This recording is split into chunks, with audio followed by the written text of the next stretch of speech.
Well, greetings, Mr. Kolazar's class. Continuing with our sig figs, we're going to start looking at a little bit with the math part now. Now, our calculated answer, meaning when you use your calculator, cannot be more precise than the measurements that we took.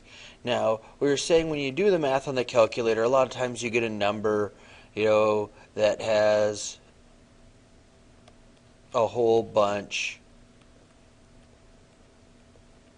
of numbers, and they just kind of continue on and on.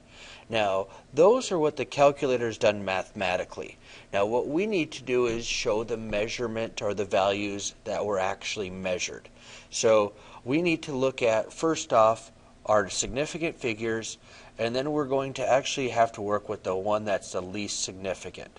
So we're going to go through and go with a couple rules. So our first one, when multiplying and dividing with sig figs, answer rounded to the same number of sig figs as a measurement that had the fewest. So whatever our fewest is, that's how many sig figs we can actually have in our answer. So kind of our least accurate measurement is going to be where our answer resides. So our first example that we're going to look at is 4.01 times 3.2 centimeters. So an idea if we were looking for the area of something. Now our first one has 4.01 sandwich 0, 3 sig figs. And our second one, 3.2, only has 2 sig figs. So in the end, our answer can only have 2 significant figures. Now if we were to go through and type in 4.01 times the 3.2, we get a number that's like 12.832 centimeters times centimeters, centimeters squared, an area. But that's what our calculators told us. Now our answer can only have 2 significant figures. So 12, 1 and 2 would be our 2 significant figures. We go out the third one to round. So this is where our rounding will take place, is the next figure out. Oops. So there's our rounding. So 12.8, we round up anything over 5. So in the end, we'd round to 13. And our answer, 13 centimeters squared.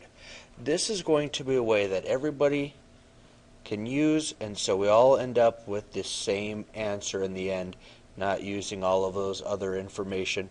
Those were not measured, so they're not significant to us. Only our measurements.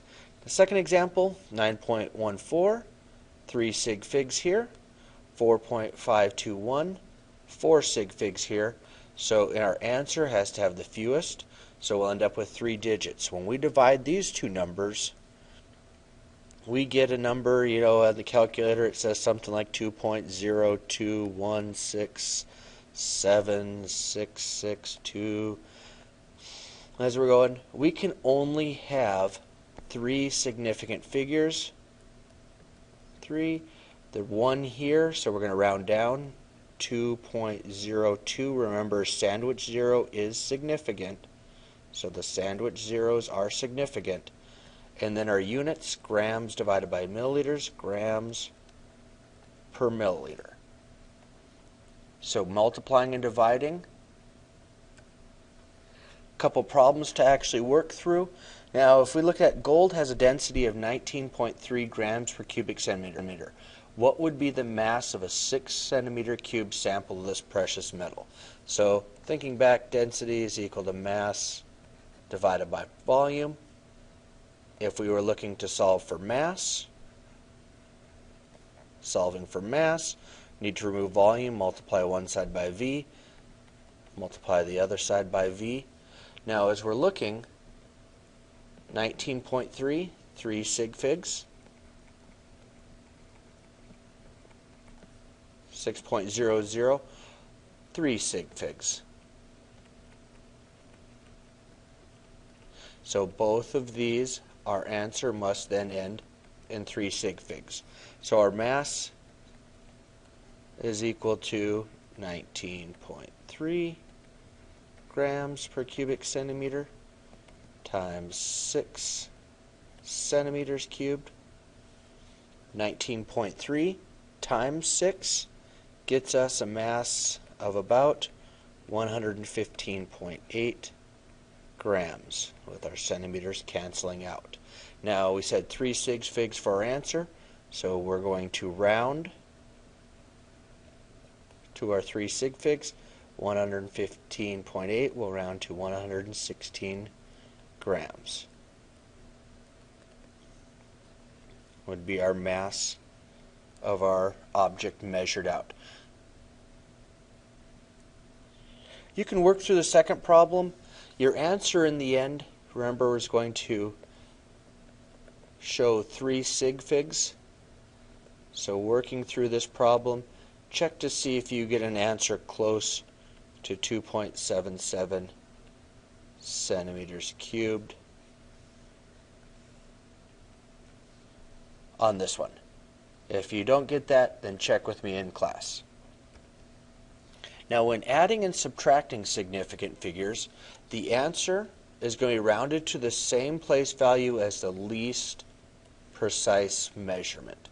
So, an example to start out with, easier to set up a lot of times if you wanted to visually see it, is to set them up vertically. So 4.01 milliliters to the hundredths, 3.2 milliliters is to the tenths.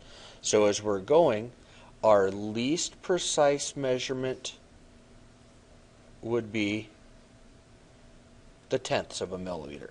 So your answer actually is 7.21 milliliters, but we need to round to our least significant, the tenths. So in the end, 1 rounds down, so rounded 7.2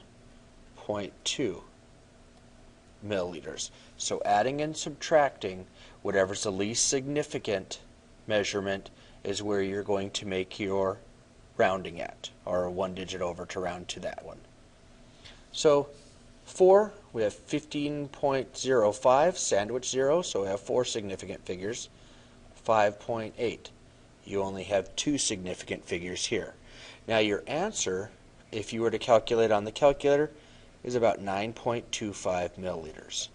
Now we can only have 2 significant figures, so we round here. 9.25, 5 would round up, so we'd end up with 9.3 milliliters. For 5, 5.09, that's not a minus sign, that's a bullet. 5.059, 4 significant figures, remember sandwich zeros count. 3.95, 3 significant figures, so your answer in the end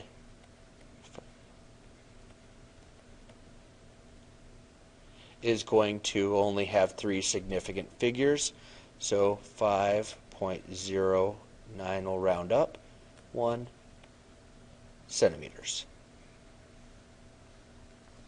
So for our significant figures in math, multiplication and division, you're going to use the one that has the least amount of significant figures for your answer, and then when it comes to addition and subtraction, whichever measurement, wherever the least significant figure is there, will be what you end in also. This will allow everybody to come up with the same answers as we're going forward.